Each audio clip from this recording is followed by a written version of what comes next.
What's up, guys? Welcome to Kinda Funny Games Daily for Friday, December 7th, 2018, aka Super Smash Bros. Ultimate Day. Congratulations, everybody. You get to play one of the best games of all time today, according to me. I'm very excited about that. I'm Tim Geddes, and over here, it's today, so we had to have you. Thanks for having Andre me. Seegers from GameXplain.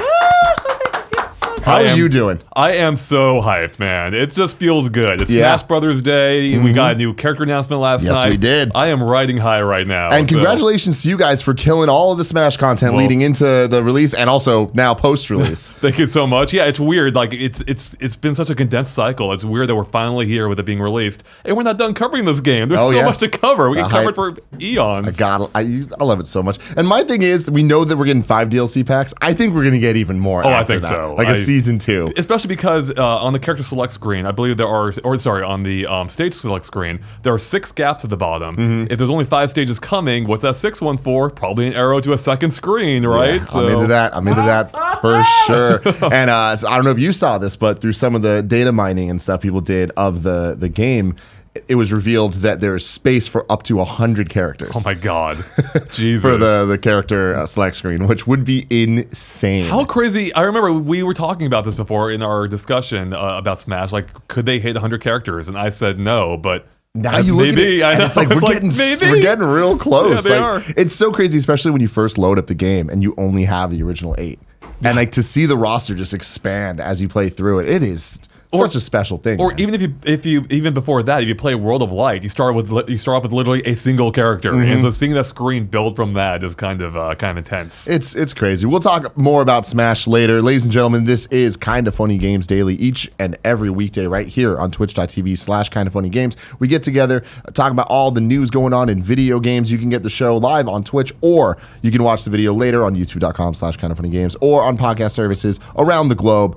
If you support us on Patreon, we'd appreciate that very much. And for this month, I've never had to show people this, and I feel really embarrassed by it. I'm not gonna lie. No way. Come on. Our Patreon fan mail tier for this month is this fake cover that we made for Forbes 30 Under 30 that's signed by me with my beautiful signature that looks like a, I don't know, second grader did it. Second grade is You think second grade's right? Yeah. You can get it. Put it on your wall. I don't know. You can do whatever you want with it. That's awesome. Or not. Congrats on that, by the way. Thank you very much. It's really. I'm very embarrassed. What else do we got to get out of this? The Kinda Funny Games Showcase is tomorrow. 10 a.m. We have over 60 games to show you. Nearly half a dozen will release tomorrow, and we couldn't be more excited. Come see what we've got. Saturday, December 8th, 10 a.m. Pacific time on twitch.tv/kindafunnygames. If you're out and about, you can follow at kindafunnyvids on Twitter to get all the announcements as they happen, or catch the showcase later on youtube.com/kindafunnygames. After that, we're going to be doing an after party where we play Smash Brothers until our eyes bleed. So very excited about all of that. It's so close. I'm so glad that this thing's going to be over tomorrow, and I'm so excited for you all to see it. It's pretty cool. It's pretty cool. Yeah, it was pretty crazy too. I know why it exists because of the gap in coverage, but having it the week of Smash, the week of the Game Awards, that seems a little intense. I don't know how you guys will handle it. Hell yeah, man! Gotta get it done. We are sponsored by 23andMe, Brooklyn and Robinhood, but we will get to that later. For now, let's begin with what is and forever will be the Roper Report. It's time for some news. We have one news story today. Baker's dozen? The Game Awards were last night. We're going to go through the winners. We're going to go through all the announcements. So think of it as like 100 stories. You know what I mean? Let's start with some of the winners. The big one, Game of the Year, God of War. Yeah. Oh, I was so stoked for Corey. I was shocked that it wasn't Red Dead Redemption. It was sweeping everything else. And like it was a shock to see God of War get it at the end of the day. That's awesome to see. It's nice to see a game that's not Red Dead get some attention. So, did you play Red Dead? I watched my roommate play some Red Dead, and I could determine it probably wasn't for me based on that. I'm with you as well. But shout out to Red Dead for sweeping. It did well. No, man. I won't take anything away from it. Like it had a great night. Yep. I just thought I was convinced. I mean, after seeing some of those rewards and with the recency bias and how over the moon critics seem to be for this game, I thought for sure it was going to win. But I wonder if maybe there's still a fan vote, right? That still influences the results. I think. I don't remember exactly. Yeah, I don't know how it breaks down. I don't think that fan votes actually affect the winners. Oh, do they not? I think it's just more like what the fans think's going to win or what the fans want. Best game direction, God of War. which I totally agree with. And again, I feel that it deserves it because of the one take camera thing. Like that is such good direction, and they set out with that goal, and I feel like they really accomplished it and knocked it out of the park. That's always one of my favorite things in movies is when you notice how long the take has been and how technically perfect they've executed it. And doing that in a game is just kind of mind-blowing. Doing that in a game across 20 hours and keeping it evenly paced and exciting is crazy, and they did it. Yeah. Such a special game. Best narrative, Red Dead Redemption 2. Best art direction, Return of the Obra Dinn. You play that one? No. I did not either, but seeing it get all these awards, I'm like, have you seen it? Which one was it? Return of the Obra Dinn. It's the one with the crazy ass art style that kind of looks like Game Boy camera. Can you pull it up real quick? Yeah. That did look neat. It looks awesome. I need to check it out. Yeah, just pull it up real quick so we can show the people. God, I hate pop-ups so damn They're the much. worst. So many of them too. I respect they don't have an ad blocker though, so you gotta. Kevin does it right. But yeah, That's right. Yeah, this did look. It looks great. so cool. Yeah, I mean that's the thing. Like the Game Awards made me realize like how many games there are out there that are worth playing that I don't have time for. that's what sucks, Dude, video games are cool, man. We're in a world now where it's just like there is no time to play. There isn't. All of them because so many games are so good. There's no room for sevens anymore. No, you know what I mean? Yeah, there really isn't, and especially as I'm sure people think with us working in the game industry that all we do is play games. I'm pretty sure most people who think that are playing more games than we are. That's 100% true. Best score in music, Red Dead Redemption 2. Best audio design, Red Dead Redemption 2. Best performance, Roger Clark as Arthur Morgan in Red Dead Redemption 2. Games for Impact, Celeste. Yes. Hell yes. Celeste is amazing. It is so amazing. And it also won Best Independent Game, and I lost my shit. Congrats to them, man. What a special game. And it being nominated for Game of the Year, I think is totally deserved. Yep. And also so awesome to see that up with God of War and Red Dead, because it's this small game that just feels so big. Oh, I totally agree. Like, I mean, it has a message far beyond its medium, or maybe not its medium, but beyond like what you expect of that genre, of a platforming game. Real quick, I don't mean to jump in here, but I was surprised that Celeste didn't get nominated for Best Narrative, because I feel like that's half the reason why it was nominated for Best Game. Yeah, so, that is interesting, right? Isn't it? Huh. But the thing with the Game Awards is it gets hard because when people are nominating games, it is kind of a strategic game of like, well, we're going to give it to this because that's going to get that. It's like the Oscars too. Exactly. Yeah. So, absolutely. And yeah, Games for Impact, like Celeste winning that, it's like that's awesome because it is a very special experience, and the story is so much deeper than you'd expect from a 2D platformer. Great speech too for winning it. Yep. So all the speeches were good. Man. Yeah. Like overall, we're kind of getting ahead of ourselves. The Game Awards, I thought, were fantastic. I thought it was by far the best year we've seen. I think that they're only going to get better as years go on, and you can see Jeff taking the criticism into play and being like, you know what, we're going to address some of this stuff, and it's impossible to balance perfectly announcements and Game Awards, because everybody wants something different. Everybody's watching for something different, so everyone's always going to complain. But I feel like last night was a really good example of how to do it. Very long. Very, very long. Yeah, definitely long. So, but I was there. I was in it the whole time. I do think it's a little at odds with itself, though, as you kind of just touched on, because on the one hand, they're celebrating current games, obviously, as a Game Awards, and but then you're always waiting for the next game, like where they showcase the world premieres, right? So it's almost like, okay, we're done celebrating the present. Let's focus on what's next. So it's kind of this a little bit of a weird mishmash. I feel it is. It definitely is. But I feel there's a place for it. I feel like video games are unique in the way that they're the only medium that gets announced this way. Yeah. Like there's not with the exception of maybe Super Bowl halftime or just commercials, there isn't just one thing where every movie gets announced and here's all the trailers. But video games, that's just what they do. There's just conferences that are like, hey, you're about to get 15 new game announcements tonight. Right. It's like, all right. I love it. Best ongoing game, Fortnite. Best mobile game, Florence. Fuck yes. I was so stoked to see this win. Have you played Florence yet? I haven't. It's 45 minutes. Oh, shit. Well, I got time for that. It is super worth it. I think it's like $3. It is gut-wrenching. What platform? Mobile. All right. Because it won Best Mobile Game. It's super good. It's the story of a relationship kind of falling apart. Oh, I don't know. I don't know if I'm ready for this. It's pretty intense, but super excited that they won that. Okay. Best VR/AR game, Astrobot Rescue Mission. Hell yes, Astrobot is awesome. Have you tried it? Not yet. Oh man, it's great. It is. I mean, I said before, it is. If Nintendo made a game in VR, this is what it would look like. It's Astrobot. Beat it has Saber got robbed. What did Tetris? Beat Saber. Oh, Beat. Oh, I haven't. Beat Saber's fucking. I need to try that Beat one. I need to try it. That looks fun. Awesome. Yeah. I think was Tetris Effect nominated too? I believe, yeah. It's great too. Yeah, I haven't tried in VR yet, but Astrobot, man, this is like this. I've seen a lot of comparisons to Mario 64. Obviously, I don't think that quite hits it, but I see in one very specific element I can see why, where it shows what like the potential of a new medium, right? Where it's showing you like how VR can enhance platforming games, for instance, or whatever else. But yeah, try it out. Yeah, I'm super excited to play it. Best action game, Dead Cells. Fuck yes. Best action adventure game, God of War. I didn't realize God of War won as much as it did. They didn't present that. No, you're right. Well. They didn't, if at all. Did they present all the awards? No, they definitely didn't present them all on screen. They did a lot of things of they also won this and this as they were giving the speeches. That's right. Best role-playing game, Monster Hunter World. Is that a role-playing game? My thing with this reminds me of like The Martian winning best comedy or whatever, or what was it? Yeah, it was best comedy. Yeah, at the Golden Globes, which where it's is like not a comedy. Yeah, and so I'm like, it has some funny elements, but it's not a comedy. Yeah. Yeah. So I feel like Monster Hunter had to win something, and this is an example of what we were talking about earlier, where it's just like they're like, well, I guess we're gonna vote for it here. Technically, every game's a role-playing game, right? At this point, like even Smash Bros. What the fuck? That's the biggest role-playing game. Best fighting game, Dragon Ball FighterZ. Okay, so this is where speaking of Smash Brothers, this is where we were running into a bit of a problem with games releasing in December, I think, not being eligible for the Game Awards, right? Because they are technically eligible for the following year, but who gives a shit by that point? No one cares. Smash Brothers should have been here. It's not, obviously, and I don't think we'll see it.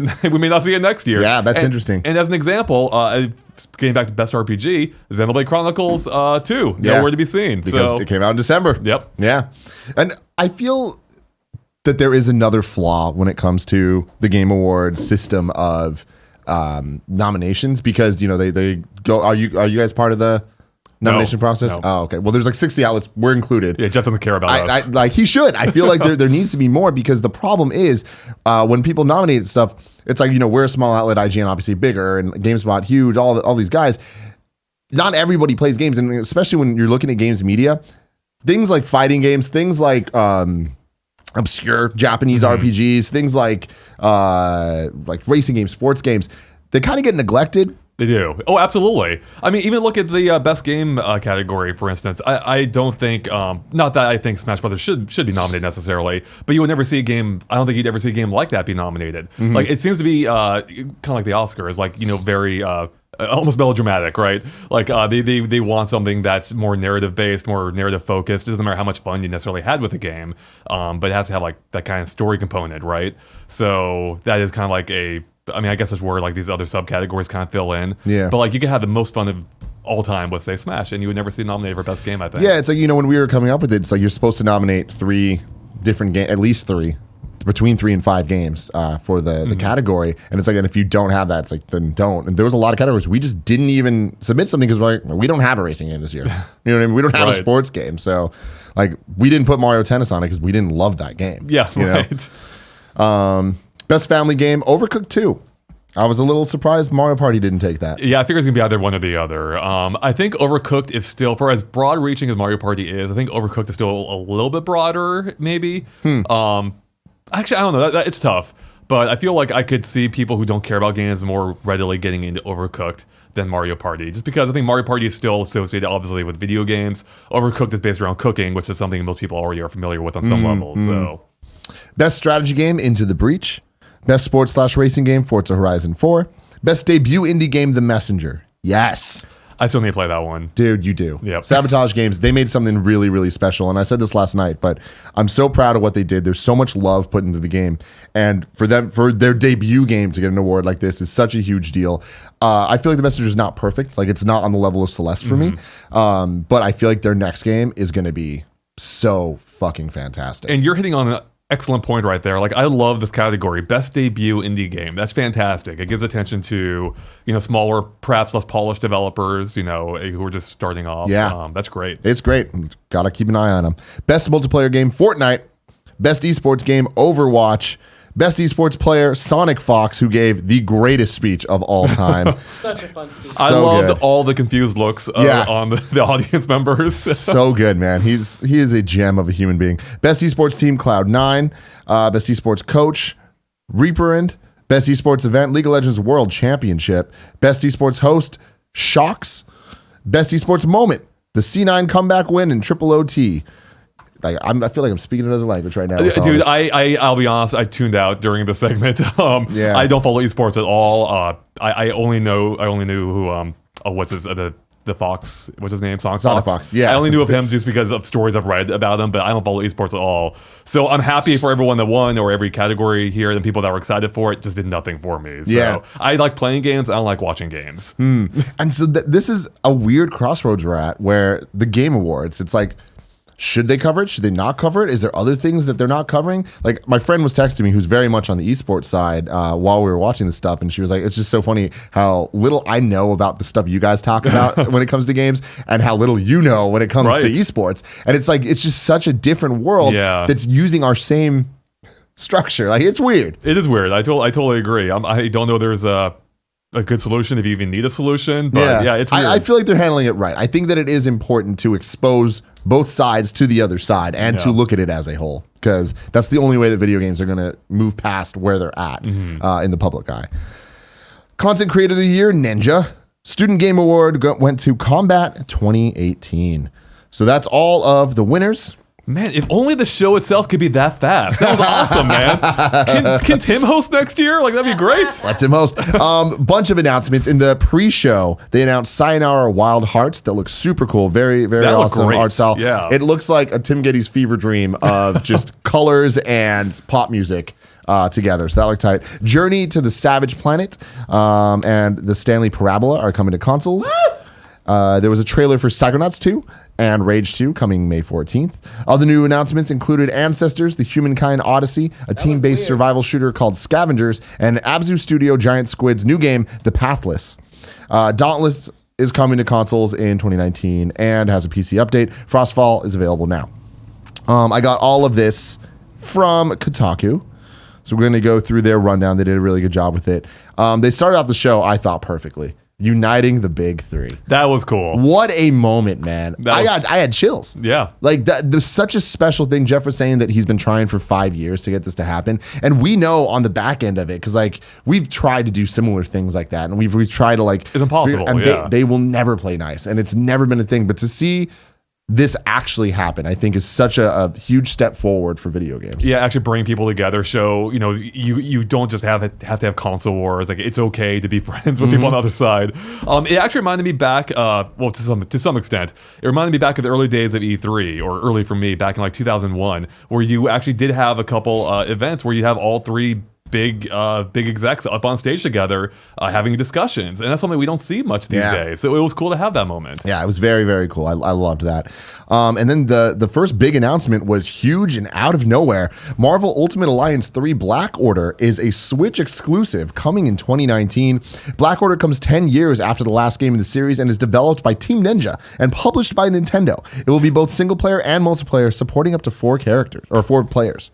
That's wild. That I did not see that coming. Yeah. It's crazy. So the thing that's a little upsetting to me is I didn't love the look of it. It looked kind of cheap and low budget. So before, I actually totally agree. Before we knew it was Nintendo published, I figured they're probably targeting Switch because they can get away with lower budget visuals. And, I guess that's probably still the case in Nintendo publishing. But I was looking at the game, like, that looks so familiar. And it's because, as you said, it's a sequel to a game that came out 10 years ago, which I apparently did a guide for when I worked at GameSpot way back in the day. And I remember... Ultimate Alliance is great. Yeah, so I actually never really got into it. It just felt kind of like mindless to me, I suppose. I mean, I guess... But I'm not a big Marvel guy, that's why. So. Yeah. Guides will destroy you. But great's a strong word to use. I feel it was super fun. It's games of a bygone era. You know what I mean? Like earlier in the show, we were saying that 7s can exist. That was at a time when 7s could exist, and were had a something niche to fill. Yes, and just playing as all the superheroes was novel enough, and that was super fun and super cool, and the story was interesting. So it's like when I read that, it's really exciting to me. Everything about that. Team Ninja, Switch exclusive, 2019, like all this stuff sounds great. But then seeing it, I'm like, oh man, I hope this is good. But yeah, I mean, at the end of the day, graphics don't matter that much, right? Yep. It has local co-op, which is perfect for the Switch. And of course, with Marvel being gigantic these days, like far bigger than it was 10 years ago. Like I think this is going to drum up a lot of excitement. And it is weird to see Nintendo publishing this game. Yeah, like that is bizarre. And that's the X factor to me that I think that we might get something really. A Samus really crossover. Oh my god! But this might be something really special. And like Marvel games has been knocking out of the park. Obviously, Spider-Man was so good, and they have such vision. They want to not copy the MCU, but they want to recreate that magic. Right. Working with different publishers, and them working with Nintendo and Team Ninja to put this out, I think is a good sign. Well, speaking of that magic, the X-Men being here, like, that's something we haven't seen in the movies yet. And for a long time, the games even have been kind of like Marvel's Capcom Infinite, no X-Men. So it's like this. I like that we're playing nice. That's it. Yeah. Far Cry New Dawn gets a release date, February 15th. Far Cry New Dawn takes place after the events of Far Cry 5, and we'll see players face off against the Project at Eden's Gate, the main game's cult, led by some badass-looking twins. The game looked cool. I liked the colors. I liked the look of it. It reminded me of... Like it's funny that Ubisoft has just been killing it recently, and when we know Rage 2 is coming out, we know Fallout 76 already came out, and then you see this that kind of just looks like it's going to be the better version of both of them. It does, yeah. You know? Yeah. The having women protagonists. That's cool. Is it though? Sorry, hold on. I said that incorrectly. Are they the protagonists? Actually, I don't know. They might have been the antagonist, or that's my thing. They might be the antagonists. I have a feeling. Like I was like pretty. I should say, a strong focus on women characters. Yes, there we go. But I just think that it like when we first saw them, I'm like, oh shit, this is cool. And then I was like, I have a feeling that it's going to end up just being a white dude with a beard. That's the main character. You know what I mean? That is how. That's the go-to character. Yeah. Supergiant's new game is in early access now. Bastion Empire developer Supergiant announced Hades, a roguelike dungeon crawler, available in early access now on the Epic Games Store. It has the same isometric look as the previous games, and it looks freaking awesome. Did you see this one? I'm drawing a blank right now. I need to refresh. So pretty. It's the one. Cool. Yeah, it just looks just like Bastion, where it's isometric, and you're playing as Hades, and he just looks super awesome. Yeah, Kevin, pull it up real quick. Yeah, the Game Awards are almost like a blur at this point. Yeah. Oh yeah, this did look visually looked amazing. Yeah. So, cool looking. Yeah, Just that is like great. Bastion, though, yeah. And Supergiant, man, they're awesome. So check that out. We got a new Anthem story trailer. Anthem looking cool. I'm very excited for it. Andy is losing his shit about it. So get excited about that. And then next up, ladies and gentlemen, it's real. It fucking happened. Year of Dreams, Decade of Dreams. It continues. Crash Team Racing Nitro Fueled, June 21st on PS4, Xbox, and Switch. Nitro Fueled is developed by Spider-Man Shattered Dimensions devs Beanox Interactive and brings back all the original content from the original Crash Team Racing, built from the ground up with new visuals and audio. All the characters, tracks, and arenas will return with adventure, arcade, single, and cup race, time trials, and battle modes all returning. Nitro Fueled will also feature online multiplayer for these modes. Added into the game will be the addition to play as villain Nitrous Oxide, who is unlockable via adventure mode challenges. Players can also purchase the Crash Team Racing Nitro Fueled Nitrous Oxide Digital Deluxe Edition, which will unlock Nitrous, his hovercraft cart, space-themed character skins for Crash, Coco, Cortex, and more. Randomly, life just worked out this way. We do have Cheeks Jr. in the house. Cheeks, can you get over here real quick? Number one Crash Bandicoot fan. It's a fucking fact. What are your thoughts on this? I think it fucking looks great. Hold on. Wait. Go for it. Sorry. I think it fucking looks great. I think a couple interesting things. Beanox, because Vicarious Visions made Nitro Kart. So I thought that was a weird way to go with Beanox, which makes me think they're working on a new Crash game. 2, it's cool that they're bringing carts back. That they're changeable carts, and it's interesting because it's like carts from Nitro Kart and Tag Team Racing and other Crash games, which I thought was really cool. One thing I'm really worried about is like drifting and then like the boost, the jumps, the feel of the game. I think they're gonna nail it just because if you read the PlayStation blog post, these guys are really putting their Crash fans. So like it's really cool to see. But I'm fucking stoked, man. Hell yeah, it's happening. We did it. It's happening. We did it. We did it. Your dreams. Thank you. I'm so happy for you guys. Yeah, no, it's exciting times. And you're right, man. Like the biggest fear is the feel of the game. And I just hope they need to nail it. And if they don't, this is going to be a trash heap. You know what I mean? Like that's the biggest problem. It's critical with kart racing games that it feels good and that they capture how it felt originally. Yep. Are you a big Crash Team Racing guy? So I only played a little bit. I downloaded it when it was on PS2 when they brought over the like PlayStation Classics or whatever. I for whatever reason PS3, I got or was it PS3 maybe? Oh, maybe PS3. Yeah. I got sidetracked with some things. I never finished it. So I'm looking forward to this because I think there is a gap right now in the kart racing genre. It's been couple years now almost since Mario Kart 8 Deluxe, which itself was a port of a several-year-old game. Yep. Sonic Team Racing looks like it almost shot the bed. So this is kind of a perfect title, at a good time. I've said it before, but Crash Team Racing is my favorite kart racer of all time. I feel that it is better than Mario Kart 64. Well, I mean, what isn't these days? Yeah, and it does not hold up. It does not, except for the battle mode, which is awesome. That's true. Yeah. And I personally think it's better than Diddy Kong Racing in terms of the adventure mode and like how the story you're works. speaking my language. I love Diddy Kong Racing for that reason. Yeah, so, and no one else does it. No, and Crash's adventure mode was awesome. All right. So to see it come back is going to be great. My problem is, I feel like the game does need some updates and it's going to need more content to compete with Mario Kart 8. Mario Kart 8 is such a great game. And so it's like that's where it starts to get a little interesting where we're talking about a 20-year-old game coming back. But like Cheeks was just saying, they are adding new karts. They are adding some more modern kart features. The thing I'm most concerned about, and maybe I shouldn't be at all because I haven't played it that much, is as we're talking about the feel, like how it's important to nail the feel of the original. At the same time, like some of those early kart racers, like Mario Kart 64, feel kind of terrible these days. So I wonder, Crash feels great. Feels good. Okay. Crash feels really fucking good. That's so why I'm so excited that this is coming back. Like Crash Team Racing is a legitimately good game, legitimately great game. Crash Bandicoot, the trilogy, I understand that they don't hold up in this way or whatever. And whoa. Oh man, it's just the truth. It's just the truth. Nobody likes you. Obsidian's new game is called The Outer Worlds. The Outer Worlds, Obsidian's new game, will be a first-person shooter with RPG touches that looks like Fallout New Vegas in space. It's set to release in 2019. That do anything for you? No. Yeah, me neither. That's just not my type of game, but Andy was excited. Well, I'm sure a lot of other people were. Hello Games is making The Last Campfire. The Last Campfire will be a Hello Games short from No Man's Sky developer. It will be an adventure full of lost folk, strange creatures, and mysterious ruins.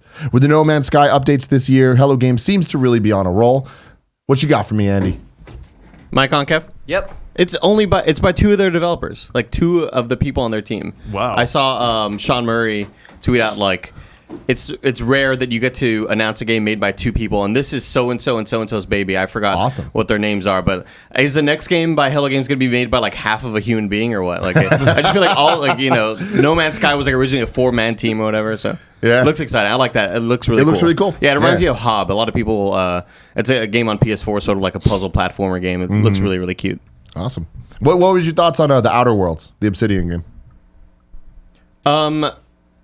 That it didn't click with me for some reason. I don't know why.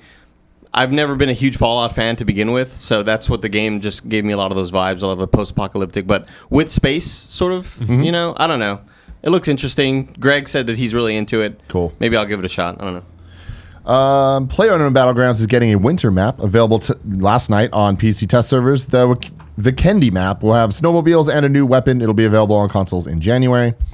Studio Wildcard announces Atlas. Arc developer Wildcard has a new game, an MMO survival game with pirates and also dragons with a map 12,000 times the size of an Arc server. It comes to Xbox next year. Remember when video games were obsessed with just big maps? Oh, I do. When it was just like all that mattered was how big the fucking map was. It's like the new version of how many megabits your cartridge is. Yeah, exactly. Ashen is out now. Ashen, which we first heard about in 2014, is out now for Xbox and PC. BioWare teases Dragon Age 4. We didn't see much besides some voiceover and a reference to Solus, but BioWare says the team has been hard at work exploring ways to push BioWare storytelling to the next level. Andy, as the Dragon Age guy, what did it do for you? Oh my god, I'm so excited about this. Again, it's a game that I wasn't sure was ever going to be made after sort of the fumbling with Andromeda. I was very scared about the future of Dragon Age and Mass Effect properties, but I'm super excited. It seems to be continuing the story from Inquisition with Solus, who's this character that was on your squad the whole time, and you find out he was really an asshole the whole time. And the whole game, you get sort of hints at it, and turns out he was backstabbing you, and he is kind of the main villain of all of this. So I'm excited he's back. I'm excited to see how they sort of include your gameplay from the first one, from Inquisition, and how maybe your save file will transfer over. I don't know. I'm really, really excited, though. I had a lot of tears in my eyes for that announcement. Man. There's going to be a new Stranger Things game. Stranger Things 3 will be a 16-bit looking co-op adventure game. Interesting titling. Yeah, it is. Like, it's just weird to just drop a game called Stranger Things 3 when there hasn't been a 1 and 2. No. I'm guessing that it's going to be a tie into season 3 of Stranger Things. That'd be my guess, I suppose. Yeah. I was saying this to Kevin last night, but like this is such a weird move where, you know, we moved past the era of licensed movie games. Are we now going to get just like licensed season TV show games? Like, maybe. That's weird. Yeah, it is weird. I do love how the logo looks, though, in 16-bit. Yeah. Like, it looks great. It definitely fits. Mortal Kombat 11 comes April 23rd. Instead of the announcement for the best sports or racing game, there was a trailer for Mortal Kombat 11, which looks as bloody as you'd expect, and is also coming to Switch. There will be more details on January 17th. Yeah, dude. That's crazy. Nintendo had a moment last night. They had a few moments last night. Yeah. It was weird. I mean, I didn't expect that, and it is funny to note that this is like a super ultra-violent game. You know, it being Mortal Kombat, the newest Mortal Kombat, coming to a platform in which Nintendo was originally completely against. Yeah. You know, where they censored the original Mortal Kombat. Yeah. So I'm excited for this. Yeah. I'm not the biggest Mortal Kombat guy. I've always been more on the Street Fighter side, and even then, it's just like I just like it. I'm not good at it. But playing Injustice 2, I'm like, those guys. Have you played Injustice? No. Injustice 2 opened my fucking mind to fighting games. The story mode was incredible. The way that that is rare to say about fighting games, and it was so good. So I'm like, because of that, I want to give this one a shot. That's awesome Because I'm excited for it. Hey, do you think are we gonna get Sub-Zero in Smash Brothers next? Dude, anything is fucking possible, right? man. Anything's possible. Fortnite's Risky Reels is now The Block. The Block will feature player-made creations from Fortnite's new creative mode. Fortnite, a ton of stuff going on last night. Epic Games with the store. It's like Epic is also having a moment right now. They are. And then we end it with Smash DLC. Super Smash Bros. Ultimate will get Joker from Persona 5 as the first of its 5 DLC character packs, along with new stages and music. We're about to get Persona 5 music in Smash, which is super exciting. We never saw this coming. Dude. Oh my God. It's like nuts. We were talking about this before the show. Like, neither of us expected it to be a Smash character. We thought it'd be maybe a Persona 5 port or something else. This like, hats off to Nintendo for completely catching everyone off guard. And on top of that, I think we all expected Metroid Prime. Yeah, I bet at the show. And I think even more than that, we expected to not see Smash DLC. Right. Because it's like, I thought it was a weird thing where it's like, the game's out. Like, don't have that weird moment of giving anybody the opportunity to be like, well, I wasn't part of the game. So I'll take a quick rare moment to my own horn. We had predictions piece, and I was one of the few predicted that, or the only one that predicted on our show that there would be Smash DLC, and everyone else made me feel like a complete idiot. They're like, why would they announce DLC on the eve Smash is releasing? I'm like, that's a good point, but maybe like it would sell that DLC. Here we go. Yeah, so, I'm just surprised they did it. But I'm happy they did, and I feel like it only worked because it was so off the wall. That's true. When we saw that trailer, it was like, oh my God, Persona 5 coming to Switch, which would be really exciting and would sell so many copies. But then we didn't get that, and instead it was Smash. Right. And like, that's why I lost my mind. I mean, it was such a great venue for it because right now it's a PS4 exclusive. So you're targeting that audience with a Smash advertisement. Like, it's genius. Like, this was the perfect venue for a trailer like this. Yeah. Like, get some people beyond even this Nintendo fan base excited. Yeah, no, it's super crazy. Last night, there was a clip going around the internet of me freaking the fuck out. I threw my hat and I killed. Did you see this? No. I threw my hat accidentally. I was so excited. I stood up and threw my hat down. It hit Andy's beer, which went on his laptop, and it literally killed his $2,000 laptop. And I feel very, very bad about it. But Razer hit us up, and they're going to try to get us a new one. So what is it with Smash breaking shit? Because the day after I got Smash Ultimate, the review copy, my TV just broke on me randomly. I don't know what's going on. It's the hype, man. It's the hype. But the thing about it is, like, I don't care about Persona. I'm not a Persona guy. I've never played really Persona. Played it, so it's just like, I'm not excited for that. I'm excited for, I mean, I'll be excited for any new Smash character. Right. But I'm excited for what this means for the DLC. That's it, because when Sakurai said Nintendo was the one choosing it this time, I'm like, oh crap, what's this mean? We're gonna get Goomba. We're gonna get Dry Bones. We're gonna, you know what I mean? It's just like, or we're gonna get random ass tie-ins to whatever game. We're gonna get another Fire Emblem character for Fire Emblem Three Houses, and it's like, no. And this shows me it's like, oh shit, Nintendo kind of gets it now. They get it, and they're gonna fucking own it. They're gonna use the DLC rollout as a way to get audiences that aren't necessarily into Smash. Exactly, bring them in. That's it. Now more than ever, I feel like Crash Bandicoot might actually happen.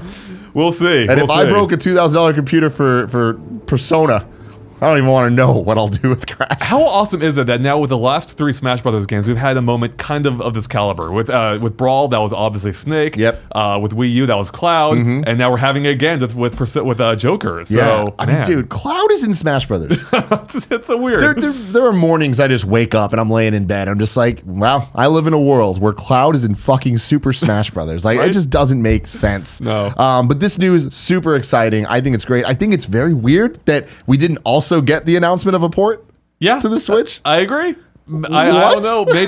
Maybe they want to announce it was closer to release, perhaps. Maybe. Because I mean, I guess they'd be competing. Like, you're already capturing all the mind share with this one announcement. Why try to compete with it with another? So I don't know. I mean, Persona 5 on Switch just makes too much sense. When you look at, there was Persona 4, but it wasn't until Persona 4 Golden on Vita that it really took the fuck off. Yeah. And was like the moment for Persona. And I think that all that we need to do is Persona 5 Crimson, and it's going to be on Switch, and I feel like it's going to happen at some point. I know I say this about literally every game, but it seems like a perfect fit for the Switch. Yeah, exactly. I watched my roommate play it for weeks on end. I mean, I didn't watch for weeks on end, but he was playing for weeks on end, and I watched some of it. It's like a super lengthy game, so it seems like a great game to have with you whenever you have a spare moment, pick up and play and get a little bit farther in that story. Yeah. So. Oh man, it's so great. We're going to get to the games coming out today and deals today and reader mail in a second, but first, I wanted to let you know that we are brought to you by 23andMe. Now through December 25th, 23andMe kits are on sale. 23andMe helps you understand what your DNA can tell you about you and your family.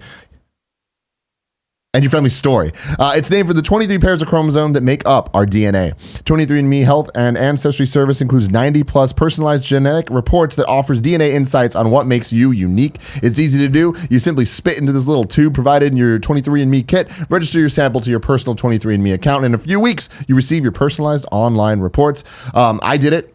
I was not shocked at all about the reports. I am incredibly white. But what I was interested in is all of the health reports that they do. Like there's a lot of breakdowns of things that I wasn't expecting to get from this. Really cool service. And also it's just like a fun thing to know. Because you think you know, but then you look at the actual breakdown. I'm just like, wow. I got a lot more British in me than I expected, but who knows? Ancestry Composition Report. With 23andMe's Ancestry Composition Report, you can explore where your DNA is from out of 150 plus regions worldwide. Now through December 25th, you can get 30% off any 23andMe kit. Order your DNA kit at 23andme.com/games. That's the number 23andme.com/games. Again, that's 23andme.com/games. Next up, let me tell you about Brook Linen. You spend a third of your life in sheets. This holiday season is great time for a bedding upgrade for you or a loved one. I love it. I sleep on them every night. Gia loves it. She sleeps on them every night. Brook Linen sheets are named the winner of the Best of Online Bedding category by Good Housekeeping and have over 30,000 5-star reviews. There's no middleman, meaning they can give you 5-star hotel quality sheets that are affordable and easy to order. Sheets don't just feel amazing. They look great to mix and match over 20 plus colors and patterns. Of course, I got some nice blue and white ones going on because I'm me. That's what I do. Brook Linen sheets are the best, most comfortable sheets I've ever slept on. That's a fact. Now it's time for you to upgrade or get a gift for somebody for Christmas. Brooklinen.com is giving an exclusive offer just for our listeners. Get $20 off and free shipping when you use promo code GAMES at brooklinen.com. Brook Linen is, excuse me, so confident in their product that all their sheets, comforters, and towels come with a lifetime warranty. The only way to get $20 off and free shipping is to use promo code GAMES at brooklinen.com. That's BROOKLINEN.com. Promo code GAMES. And finally, Robinhood. Robinhood is an investing app that lets you buy and sell stocks, ETFs, options, and cryptos, all commission-free. They strive to make financial services work for everyone, not just the wealthy. It's a non-intimidating way for stock market newcomers to invest for the first time with true confidence. Other brokerages charge up to $10 for every trade, but Robinhood doesn't charge commission fees. Trade stocks and keep all of your profits. Easy to understand charts and market data. Place a trade in just 4 taps on your smartphone. You can learn how to invest as you build your portfolio, discover new stocks, and track your favorite companies with personalized newsfeed. Custom notifications for price movements so you never miss the right movement to invest. Robinhood's giving listeners a free stock like Apple, Ford, or Sprint to help build your portfolio. Sign up at games.robinhood.com. That's games.robinhood.com. Kevin, what do you have to say about Robinhood? Very easy to use, and my favorite thing about it, and I've said this before, once you set it up, you can transfer money from your account immediately. You don't have to wait 10 days like some other companies. That's special. That's real special. So check it out. Let me tell you. Oh, I didn't prep you for this bit, so I'm gonna prep you live, and then you're gonna do it because we gotta do this show justice. I'm curious now. It's not like cool or anything. Oh, well, All right. darn. So I'm gonna ask you a question, and you're gonna respond with this sentence, okay? The one in all caps? All right. Yeah. That took way longer than I expected it to, and it could have took way longer. If I wanted to know what games were coming to mom and grop shops, where would I look? The official list of upcoming software across each and every platform as listed by the Kinda Funny Games Daily Show hosts each and every weekday.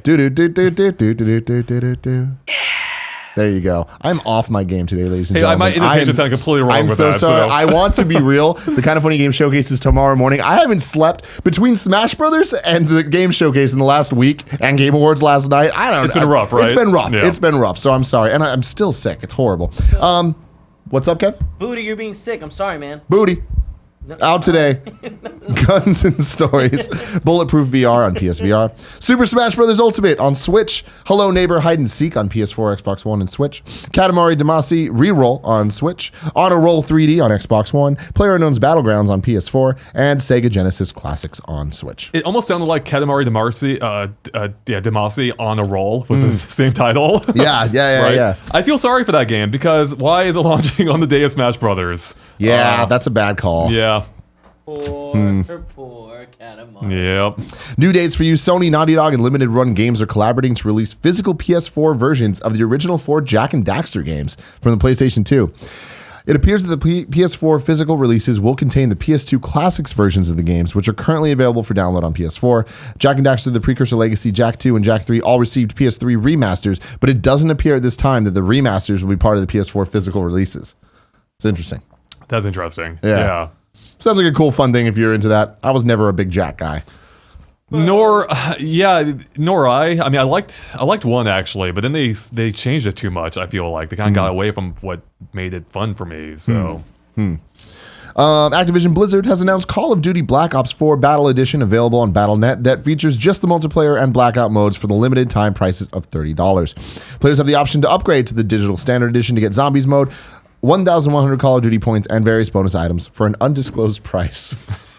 What the fuck? It sounds so special when they put it that way. Yeah. Okay, cool. Let's get back to the reader mail. People wrote in about the Game Awards. Cool. Steve Fontana says, even with Red Dead Redemption 2 and God of War in the spotlight last night at the Game Awards, I couldn't help but think that Nintendo, while winning nothing, was the talk of the show in the end. Ultimate Alliance 3, Joker, constant commercials for Smash reminding people that it's out in minutes. It just feels like a strong showing from Nintendo. What are your thoughts?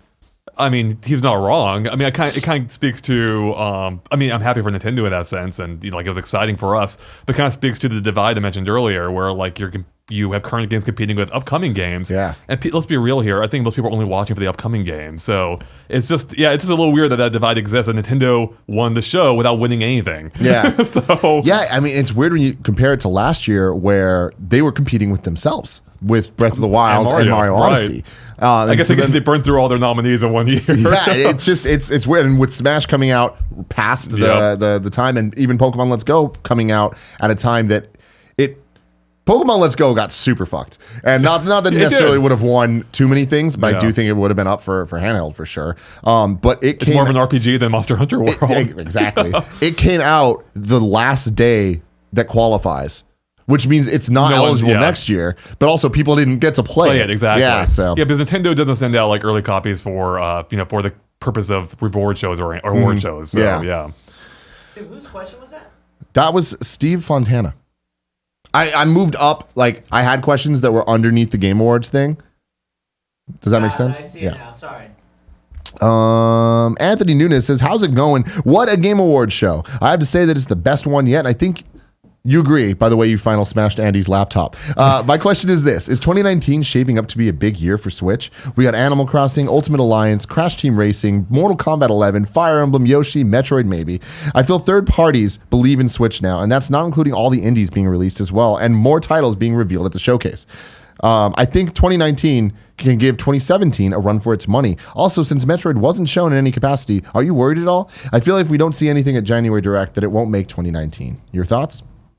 I think 2019 is going to be a huge year for the Switch for a few reasons. One, 2018 was kind of an off year for Nintendo. I had a great time with it still. Even playing Tropical Freeze is still one of the best games I've ever made to me. So, but yeah, I mean, there were a lot of strong indie games, but not necessarily a ton of strong, like, huge third-party games. We had some, but not a ton of first-party Nintendo games until recently with Pokemon and Smash. So I think 2019 is going to be big. We're going to see a lot of big first-party support from Nintendo.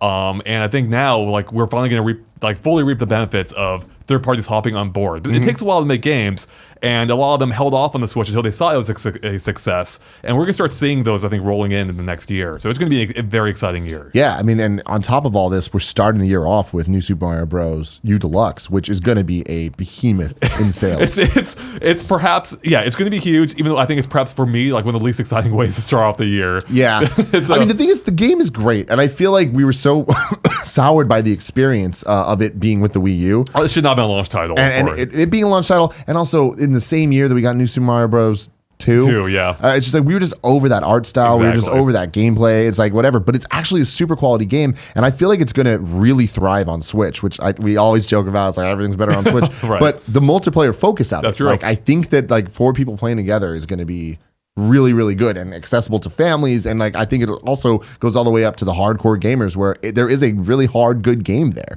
So and Toadette. And Toadette. Metroid.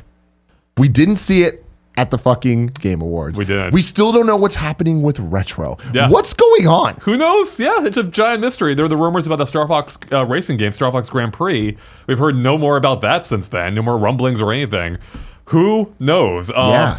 I'd be totally content if they've been secretly working on a sequel to Tropical Freeze. I'd be totally on board with that. So Me too. I don't think it's going to happen. Most people would be very upset, but I'd love it. Metroid, though, I think at the very least we'll see it this year, and I think it probably will be this year, coming out this year. They announced it almost 2 years ago now at E3. Yeah. They showed nothing for it. Yeah. So I think we're going to have something similar to Smash. They're going to like blow it out at E3, or and then have it announced for that fall. So Yeah. And maybe, I still think Trilogy's coming too. Me too. So. Me too. I can't believe we didn't get at least that last Same night. here. I think now, if it exists, which I think it does, I think it'll be announced like an early year direct for release shortly thereafter. Yeah. So. But I totally thought they were going to pull a Bayonetta 3. Yeah, right, exactly. Where it's announce the compilation. like show 4, and then here's like in February you're getting Metroid Prime Trilogy. I don't know. That's weird. And also Bayonetta 3. I was going to say Bayonetta 3. That's another thing you assume next year. Yeah, you would. That's right. So Yeah. hopefully. Let's see. Ashley from Brighton says, after the laptop breaking announcement of Persona 5's inclusion in Smash Bros., is this just the cloud of Smash 5, or is the DLC all going to be this intense? Anything is possible. That is the question, right? I mean, I hope that's what it means, that everything is going to surprise us. My concern is it doesn't. The only one they have to blow out is the first one to get people buying into the season packs or the season pass. After that, it doesn't really fucking matter. They've already sold the most of their sales. So Yeah, man, it's so weird because the thing for me is this. Having Persona shows that there aren't many rules. Right. But one rule that still stands so far video game characters video game characters is one. And the other thing is that there hasn't been a Western third-party character. You're right. That's true. So Who would you want? Crash. It would Crash would be the answer. why did I ask? But on top of that, like Banjo and Kazooie, Yep. right? Like I feel like I feel like his odds have only improved. Both characters' odds have only improved since last night. So I kind of think like anything else is off the table. I just hope that this wasn't like their big character and now the rest are going to be super lame. I don't think that's what. I don't think that's going to be the case. I so think starting with this is a message where they're just like, "Yo, you motherfuckers that were upset that Nintendo's choosing it, you're wrong. Like we're going to give you some good shit." I would put money on Banjo. I kind of think so too. Like we've seen, we talked about this before. We see Microsoft and Nintendo have been working together. They've worked together in the past. Rare ported Diddy Kong Racing to Nintendo, to DS while being owned by Microsoft. I think it's possible, or rather, the only way I think it's actually possible is if if Microsoft is working on Banjo-Kazooie 3, which I hope they are. Or a true Banjo sequel. So if that's the case, I think Banjo's a shoo-in for Smash, and I hope both of those are the case. So. Yeah. Amiad, the med student, writes in and says, "Hey, Tim and Andre, why do certain developers tease the announcement of games before they actually announce it? The Game Awards were good last night, but I can't help but think they would have been better if some of the bigger announcements, Crash Team Racing, Far Cry, weren't already teased beforehand. Imagine the shock value if we got to see the Crash Racing trailer without ever expecting it to be there. Why ruin the surprise?" Very true. It's a good question. I'm right there with you, man. Like, the Crash Team Racing thing should have been one of the most epic moments of my life. I mean, could you imagine had Nintendo said, "Hey, stay tuned for Smash DLC"? You know, it would still have been exciting. Yeah. But it would have taken a little bit away from the moment. I think on the surface level, people do it to make sure their audience is watching. It's a fucking Game Awards. Everyone's watching already. Yeah. So you don't need to tease it. Yeah, it's like, I don't know. Certain games are different. For me, Crash Team Racing, I think that they really blew their load and shouldn't have done that. Like, they should not have teased it the way that they did. It would have been so much more hype to just get that announcement. But things like Far Cry, I feel like that's where you use that to get people to watch. Like, the Game Awards need to be like, "Hey, we have announcements of this caliber." You know what I mean? It's like you need people to understand how important it is. I think it's partially because some announcements, for it as hype as they may be in the moment, could be easily overlooked after a subsequent announcement or even previous ones. So maybe developers trying to get more attention to their own announcements that may be overlooked by others. So Smash ended the show, and that's all anyone's going to be talking about after that. So. And that's definitely why Crash Team Racing did it. They knew that they could have their own day, their own headline on a couple days ago, whereas here exactly, it's like, yep. BillyTheDoor writes in and says, "Tim, I understand if you can't answer." I think this was from a couple days ago. But how long does it take to unlock everyone in Smash? Way too fucking long. Or not that long at all. What? Okay. All right, I need to hear this. There's the way that I did it, that I've said on a couple shows now, is the fastest way to get every character in Smash is to play a versus mode, just do a one stock match. Right. And once you unlock a character for the first time, which I think is like pretty much after a match, you close the app, restart the app, play another stock match, and then you immediately get the next character. So yeah, I wish I'd known that when I was unlocking them. What on earth? I was doing the usual suicide method for a while. God, I try to remember how I even got them all now. It was a week ago, and it feels like fucking forever ago at this point. I've been playing so much goddamn Smash, which is not a complaint, by the way. Yeah. But I feel so that's cool. Except how long did that take you, by the way? It took. I was also playing classic mode a little, and I was bouncing around. You have to switch over at some point too, anyway, right? Because doesn't that method stop working after a while? No. Like I thought they added you did it before the day one patch. No, Kevin's doing it right now. I'm doing it right now. So what I had heard is, and I haven't confirmed it myself, is I heard the day one patch changed the some of the timing on it. Perhaps did you update, Kevin, to day? Yeah, I did. Okay. Yeah. Or maybe it still works. That's the thing is like it's still going. It's working, and it works for me. Awesome. I would say that like you could get that done in 2.5 hours. Okay, that's awesome. That's great. Yeah. That's what actually. The only problem is you have to be good at beating them. No. So here's the thing. You can get it done even quicker than that. I think 2.5 hours if you're actually playing the one stock matches. Yeah. Like I wasn't doing the suicide method. I was playing because I wanted to, and I would play as a character until I unlock the next one. Then I play as them just because I enjoy the game. Yeah. But yeah, if you're just like killing yourself really quick, you're gonna get them way faster. And Kevin, if you lose to a new challenger, there's a challenger approaching mode or something that you go to, and you get to play against all of them. Oh my god, thank God, because I just lost like 4 in a row. And so you just go to that, and then you just one by one take them out. Oh shit! All right. Yeah.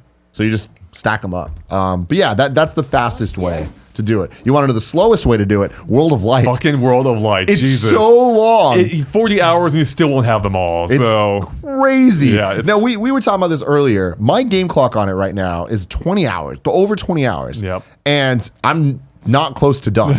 I want to say I'm maybe 2/3 done. I think that's about right, based on what you told me. So. But I feel like that game clock has to be wrong. I mean, that's the way I feel too. But I was looking at it, I'm like, how in the fuck did I spend this time in this mode?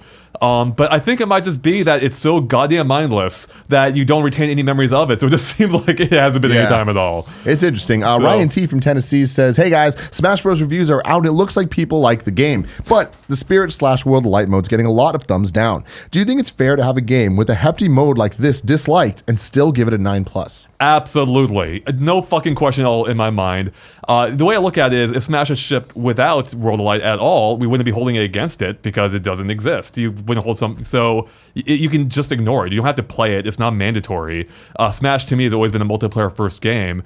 The fact that World of Light to me kind of sucks doesn't change the fact that Smash overall is an amazing fucking package and that it's absolutely worthy of the scores it's getting. So yeah, for me, I do think that it should affect the review score because it taints it. And it's like, again, we're not talking about drop it 3 points, but like this game to me could not be a 10 because of Spirits.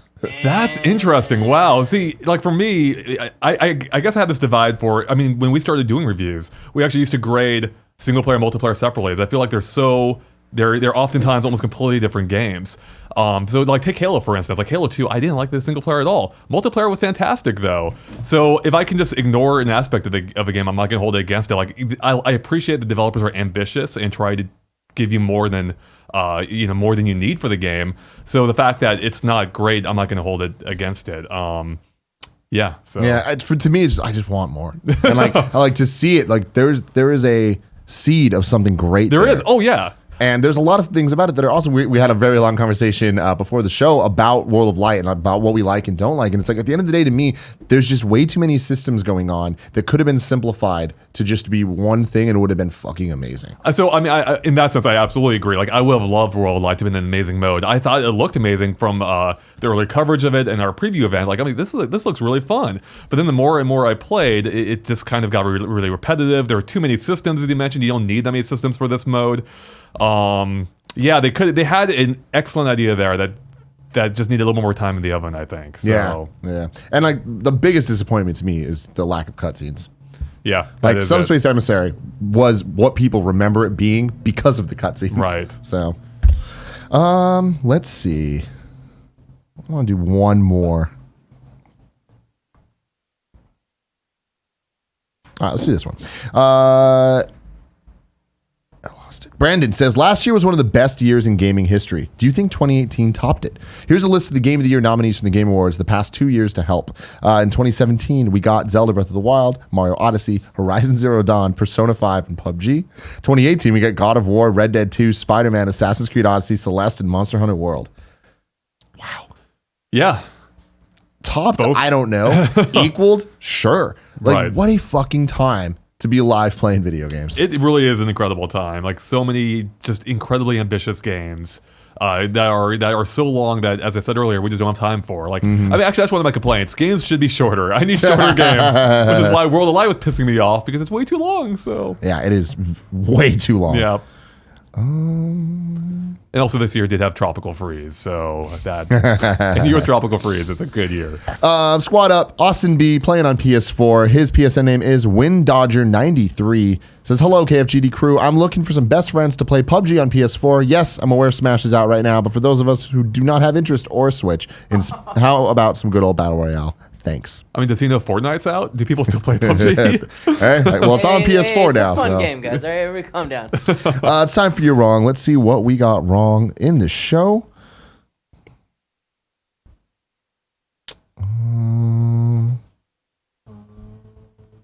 Nothing. Got nothing wrong. No, we got some stuff wrong. Lord of Pone says the Game Awards voting does get influenced by fan votes, but Jeff weighs in on those votes differently, or weighs those votes differently than critic votes to avoid advertising campaigns or internet fuckery to sway wins. Is that Mr. Showtime says fans basically got one vote of 65. Wait, one vote out of 65? Because there was 65 media outlets that voted, so I guess the people counted as one. So that's barely influential. So. Yeah. Ignacio Rojas says The Martian won Best Comedy or Musical in the Golden Globes 2016. Close enough, dude.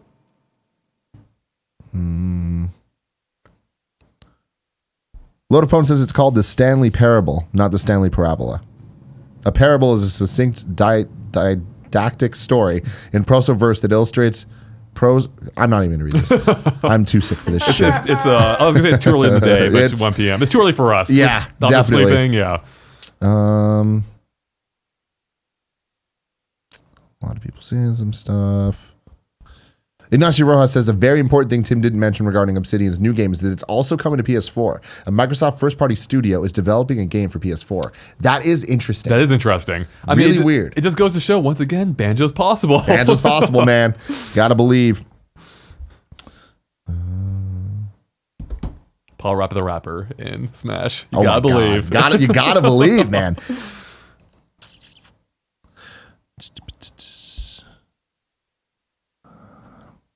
Martin says, for new games out today, Ashen is on Xbox One and PC. It's a Souls-like action RPG. Also, it's free on Xbox Game Pass. Kebab says, I recall Reggie saying to Jeff at the Game Awards along the lines of, this sets the tone for the DLC characters who you never expect to be in Smash. That is awesome. So, yeah, that's right. Oh, man. Let's see. Arcwing24 says, in regards to unlocking characters in Smash, the Day 1 update added an additional requirement to unlock certain characters. Some of the characters require a certain distance of travel to unlock if you're unlocking them via versus mode. So you probably didn't encounter that then because you were playing. Yeah. So it prevents the suicide method, though, from working. So maybe that's, Oh, maybe. That's interesting. It is interesting. It complicates things. Real quick, I think I am of the opinion that it's kind of bullshit. We still have to unlock characters. They should have been there just like the stages. Yeah, just give them all. It's not fun to unlock them. It's not fun. Like, everyone wants to get to the newcomers. You shouldn't have to sit there and grind your way through. Yeah. Especially on day one. I had fun. That's cool. It should be an option then. When you start the game. Yeah, that's the thing is like, and it does kind of suck. And like, we're in a weird situation where we have so many people here, but like, I grinded to get them. Everyone in Switch should have them. Like, everyone in this office has a Switch. Right, yeah. And like, it sucks that Kevin also has to do it right. Yeah. Same thing for us too. Everyone had to grind their way through to the characters. I mean, at the very least, what they should do, I think a good compromise would be have a cheat code that unlocks all the characters on a temporary basis. Yes. That would be awesome. So you can still earn their satisfaction, get them permanently. I agree that it should be an option, but I do think that part of the fun of Smash Brothers is the challenger approaching screen and is facing off against them. And I think that it, especially when this is the ultimate Smash game with over 70 characters, it gets you to go out of your comfort zone and play as everybody. You know? I mean, I on the one hand, I totally get that, and I think that used to be more the case. Like, it was way more fun when you didn't really know all the characters, or when they were way less blown out than they are now. But we've been seeing coverage of this game, like after the last Direct, they were playing the full game in streams for hours on end. You could see every character completely in depth. It's like, I just want to play as them now. I don't want to sit here and wait. Especially in this one, it's worse than any other because you have to unlock every character. Many motherfucking people. Oh, it's crazy. Well, I want to get to playing, so we're going to wrap this show up. Andre, thank you so much for joining us. Thanks for having me. It was a lot of fun. Where can people find you? You can find me at GameXplain, where a YouTube channel covers pretty much everything Nintendo, Smash Brothers, Mario, Zelda, everything Nintendo, Pokemon. We're most well known for doing in-depth analysis videos of game trailers, where we'll take a 30-second trailer, turn it into like a 20-minute video at least, sometimes. We do game discussions, video guides, all kinds of things. So yeah, if you want to find out about Nintendo, head to GameXplain on YouTube. Hell yes. Monday's host will be me and Greg. The return of me and Greg. I feel like it's been like 2 years since we've hosted together. But until then, I love you. Shake hands. Oh yeah, we're supposed to shake hands. All right.